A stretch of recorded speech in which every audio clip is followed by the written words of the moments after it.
बहुत दर्दनाक हादसा है। ये गांव पूरा सदमे के अंदर है। वे दारू के नशे में थे जो सामने से आए थे। उन्होंने जो गाड़ी में इसमें टक्कर मारी बाइक ठोकी। इंजेक्शन, नशे के इंजेक्शन भी निकले इनके कपड़ों में से। परिवार का सहारा बन जाता।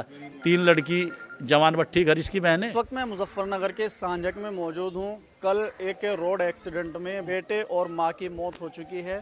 फिलहाल मैं उनके मकान पे पहुंचा हूं। यहाँ पे कई सारे लोग हैं जो महल्ले के और पड़ोस के हैं। इनसे बातचीत करेंगे और ये जो हादसा हुआ है इसके बारे में जानने की कोशिश करेंगे।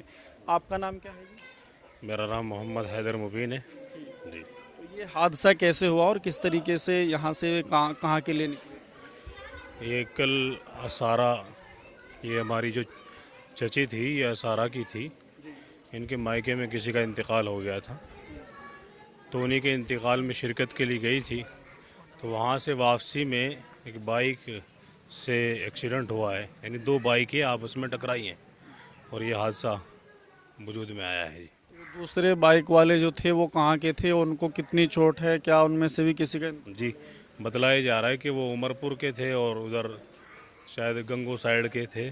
2-3 लड़के थे, जिनमें से 2 का उनका भी इंतकाल हो गया है और 2 का इनका इंतकाल हो गया है। इसकी कितनी उम्र थी भैया? इस लड़के की उम्र लगभग मेरे ख्याल से 20-21 साल, 20-21-22 साल लगभग जी। कुछ काम करते थे, पढ़ाई करते थे क्या? ऐसी नर्सिंग का कोर्स कर रहे थे। बल्कि कोर्स क्या कर रहे थे ये तो समझ लीजिए कि घर वालों ने अपनी पूरी ज़िंदगी की आमद और पूरी मेहनत और पूरी कोशिश, इनके वालिद साहब विदेश रहते हैं, फ़ौरन रहते हैं, वहाँ से सारी कमाई जो भी कुछ होती थी वो सब इसकी पढ़ाई में खर्च कर रहे थे, ताकि बच्चा फ्यूचर के लिए कुछ बने और अपने घर वालों का सहारा बन जाए। और घर वाले अपना कुछ मतलब सिलाई वगैरह करके अपने घर का गुजर बसर करते थे। यानी पूरा फोकस इसी बच्चे के ऊपर था घर का, और बस ये अचानक हादसा हो गया। सारे इरादे, सारी कोशिशें और सारी प्लानिंग सब अल्लाह की मर्ज़ी के सामने ढेर हो गई। बहुत बड़ा हादसा है। और आम तौर से ऐसा होता है जब कहीं जाते हैं घर से निकल के, तो उसमें देखने में आता है बहुत कमी के साथ में हेलमेट का इस्तेमाल करते हैं। जब ये लड़का घर से निकला, क्या इसके सर पे हेलमेट था या बिना हेलमेट गाड़ी चला? ये जानकारी तो नहीं है मुझे कि हेलमेट था या नहीं। शायद हेलमेट तो होगा, जब गाड़ी चला रहा है तो हेलमेट तो होना चाहिए। ये ज़िंदगी एक दफ़ा जाने के बाद दोबारा नहीं मिलती। हर चीज़ मिल जाती लेकिन ये ज़िंदगी नहीं मिलती। इसलिए हमारे नौजवानों को मैं ये संदेश देना चाहूँगा कि वो अपने घर से जब भी निकलें, चाहे थोड़ी दूर ही का सफ़र क्यों ना हो, वो पूरी एहतियात के साथ हेलमेट वगैरह के साथ निकले। रहन सहन तो था जी, देखो अखलाक बहुत अच्छे थे लड़के के। अब वो तो जाने वाला तो जा लिया, लेकिन उसकी जो कुछ यादें है वो रह गई है। वो लड़का ऐसा था, कभी किसी से बात कर ली ना अनजान से भी, तो जल्दी से उसे भूलना नहीं था। ऐसी नर्सिंग का एक कोर्स कर रहा था।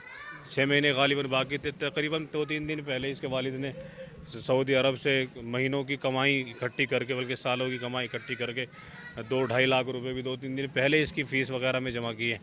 यानी कि सारी कमाई बिल्कुल इकट्ठा करके इसी के ऊपर लगा रहे थे। घर वाले अपना खर्च, इसकी बहनें हैं 3 जवान हो रही है, और इसकी वालिदा है अपने जंगल बाहर का काम करके और घर का सिलाई वगैरह काम करके अपने घर का खर्च चलाती थी। और वालिद मोहतरम जिनके वालिद साहब इनके पिताजी थे, वो इनको पढ़ा रहे थे। घर बनाने की कोई हालत या कोई किस तरह कंडीशन कुछ नहीं, सिर्फ ये था कि जब ये बच्चा पढ़ के कामयाब हो जाएगा सब कुछ यही करेगा बस अपने आप। इसके और भाई भी हैं? इसका एक छोटा भाई है बस, तकरीबन मेरे ख्याल से 14-15 साल का, 12-13 साल का होगा जी। परिवार का सहारा बन जाता। 3 लड़की, जवान भट्टी घर इसकी बहन है। और घर की हालत बिल्कुल खस्ता है। और इसके वालिद भी सऊदी है, वे पैसे लगा रहे थे इस पर पढ़ाने के लिए, कुछ सहारा बना। रात इंतकाल हुआ इनका, अभी तक के दफीना नहीं हो पाया, तो क्या वालिद साहब आने लग रहे? हाँ जी, वालिद साहब आने लग रहे, बेंगलोर आ चुके। उनके आने के बाद ही इनका दफन होगा। हाँ जी, ये बच्चा तो आराम से गाड़ी लेकर आ रहा था, अपनी मोटरसाइकिल लेकर चला रहा था, साइड में को चला रहा था बच्चा ये। और जो सामने से आए उन्होंने दारू पी रखी थी, उन्होंने ठोकी उसमें गाड़ी, आपस में जो है टकराई, उन्होंने इसमें जो है मोटरसाइकिल पड़ी, इसमें मारी है।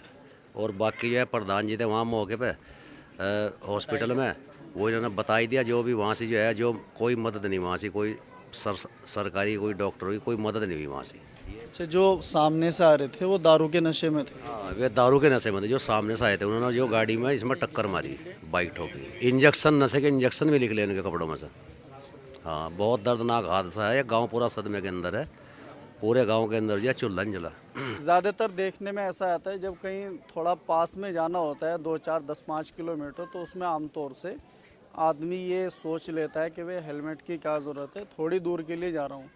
लेकिन हादसे कहीं भी हो सकते हैं। हमारी सभी से अपील है कि सभी भाई हेलमेट को साथ में लेकर के कानून के हिसाब से गाड़ी को चलाएं।